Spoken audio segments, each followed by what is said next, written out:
Welcome to this tutorial. So in this long hour, 30-minute roughly tutorial, I'm going to be showing you two paintings that I did of these cliffs in Croatia, I believe, from National Geographic. My bad if I got it wrong.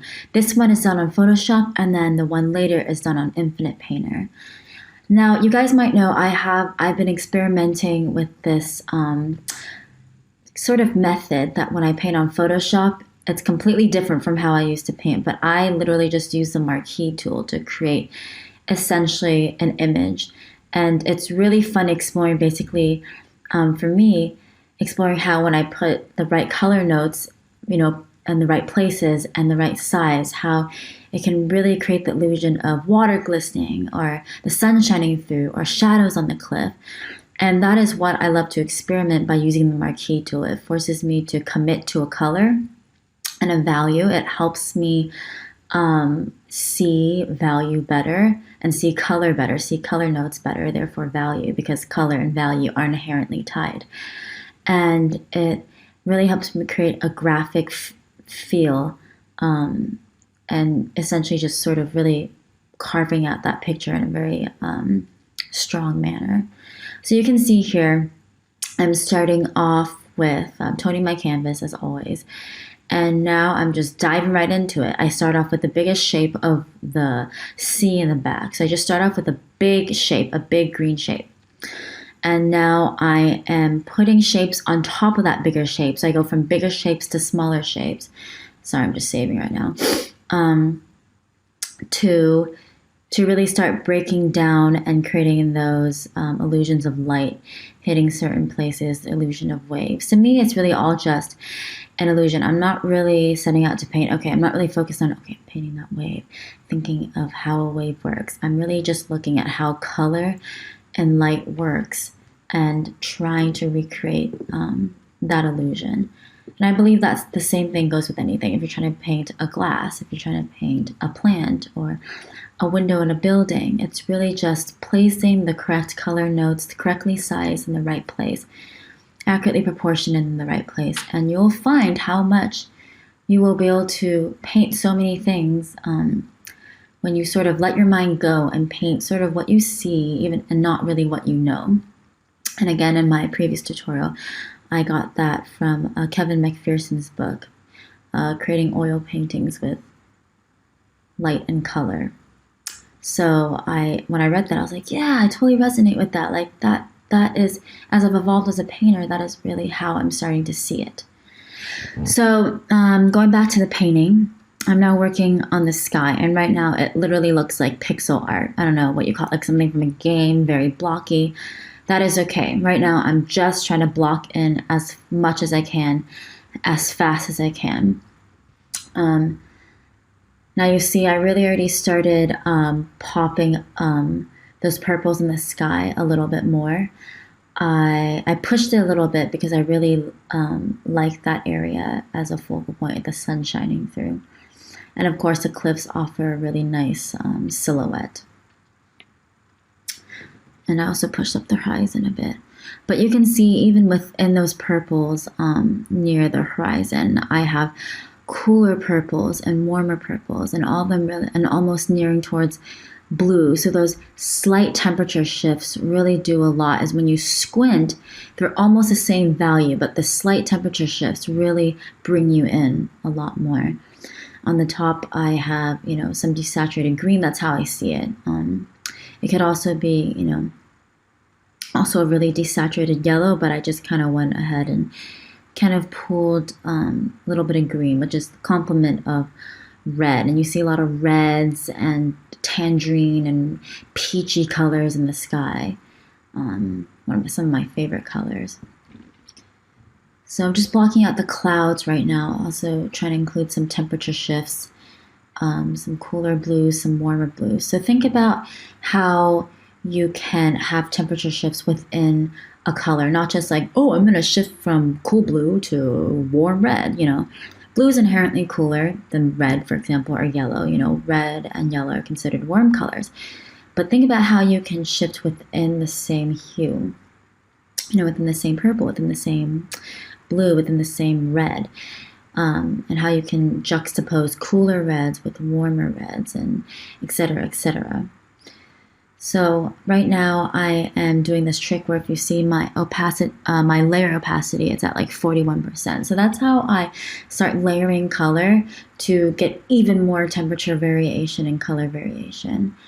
I didn't want that red to pop too much, so I decreased its intensity a little bit, I guess, its thickness, and I layered it on top of my previous color. And now at this point, I've already placed my strongest, my lightest color and lightest value, which is the sun, peeking through the clouds. And I placed that so I can judge and compare the, I guess, color, temperature, and value of that with everything around it. So with that in place, I really feel like it holds the picture together. Now, I'm not going to really work on the glistening of the water until later. Right now, I've just really abstracted it into literally a rectangle. And I want to go ahead and carve out that cliff first, because that is, of course, a major shape.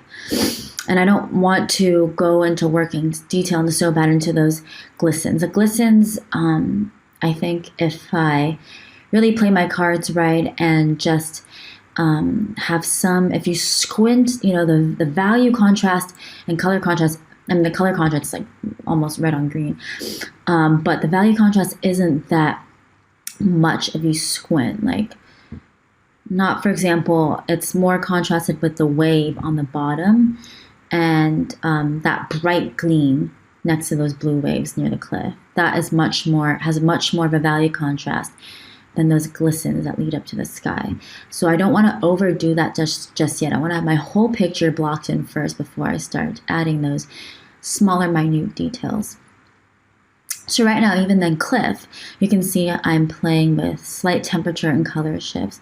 When I squint at the photo reference, it is, a really desaturated dark blue overall. But within that cliff, I already start to see so many just subtle shifts. There's some areas that are slightly warmer, and there's a cliff in the foreground that's just a tad darker. But with all that atmosphere, it's really hard to. It's really subtle, that change. Now I can tell in my painting already, I pushed those warms too much. The purple, that kind of purple near the top is too much. I'm going to need to tone that down a little bit. And that's an example of when, the value shift is too much, and it's just when I squint, it's too jarring, even when I zoom out. So I'm going to, like I said, I'm going to need to fix that. You can see I've just been using the Marquee tool, just carving out shapes. Now I'm kind of carving back into the reflection line, the major reflection, so it's not just a rectangle. And that is how I essentially create the whole painting. I'm carving into shapes and putting back shapes on to certain shapes, if that makes sense. So, for example, I will, carve into the clouds with the sky, or add back onto the clouds, and I will carve into the cliff with the sea, or add back on as I see fit. That is how I paint traditionally as well.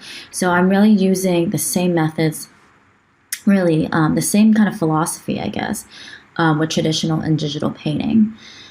So you can see now I have two, in my opinion, I have way too many shapes in my cliff. It needs to be simplified a lot more. It's a little bit distracting, and I will simplify that. But right now I'm working back on the water. When I squint, the water also has slightly some shapes that are too dark, so I'm going to need to simplify that as well. But I love that you can see, when I squint overall, it's kind of this really desaturated green. And you can also say that it's some areas have a really desaturated red from that sky, the sky reflecting on. So they really complement each other, the desaturated red and those greens. All within the same value, they really sing, I think. So you can see in the bottom left kind of, I have, actually that's a desaturated red. And then the overall big shape of the sea is more of this green. And I'm going to need to tone down some places too. But I'm liking how the colors are, I guess, singing together in a sense.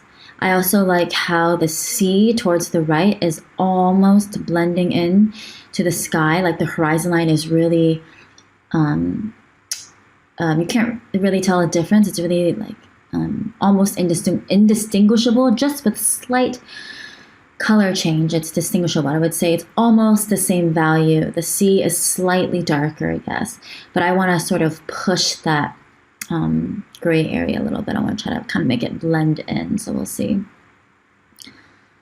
So I'm going back to the sky. So again, as I say with all my other tutorials, I'm always going back and forth. Like there's not one time where I'm just honing in and I become obsessed with one area, because your picture is working as a whole. You know, one part of your picture serves to support the other part of the picture. So it's kind of counterproductive or not in your best interest, you know, just work on one area and then see, oh shit, oh crap, I need to bring up, you know, this other part of my picture, and it's now, you know, unbalanced. So that's why I always tell my students to just, you know, work holistically, work big to small, general to specific. So now at this point, I think I've got most everything blocked in. I have my waves on the bottom. I have that bright glisten, which I also want to push as well. I have my cliffs blocked in. So this is my rough block in. Now, around this time, I'm like, okay, now I can start honing in on certain details and really slowing down a little bit and exploring those temperature shifts, color shifts, really thinking and analyzing, okay, what parts are darker than the other parts? What parts can I lighten up? When I squint, is this color note too dark next to the other color note, and etc., etc. Okay, so now I am starting to add smaller shapes, and I know especially for the area of glisten down the sea, I want to have a lot of smaller squares that are lighter in color and lighter in value and more saturated in intensity, to really give the illusion of light dancing on the water. So I'm going to be trying that right now. Sometimes I toggle back and forth in previous layers to see how it looks, and I'll always be constantly merging, so I can just work all on one layer. It's very annoying for me to work on multiple layers and then sometimes erase and be like, it's on a different layer. So now I'm just cutting into that even more, really trying to create just the illusion of just smaller shapes overlapping each other.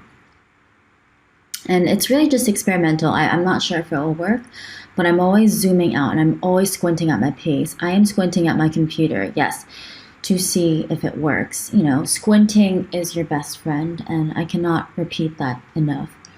And so it really helps. Squinting will really tell you whether your values are off and your color notes are off. It'll tell you if something is too warm, is too cool, or is too dark, or is too light. And you might not notice it when you're in the heat of painting, but when you step back and squint, your brain will tell you. So it's always good to step back momentarily, whether you're traditionally painting or digitally painting, to really squint.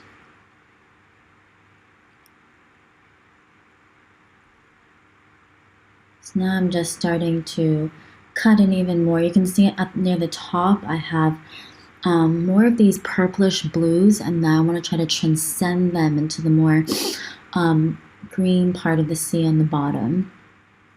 So I'm just trying to neutralize the top of the sea a little bit, and see how that goes. And even though I have a lot of little shapes, when I squint and I zoom out, they all sort of merge together because they're a similar value and just slight temperature shifts, yeah.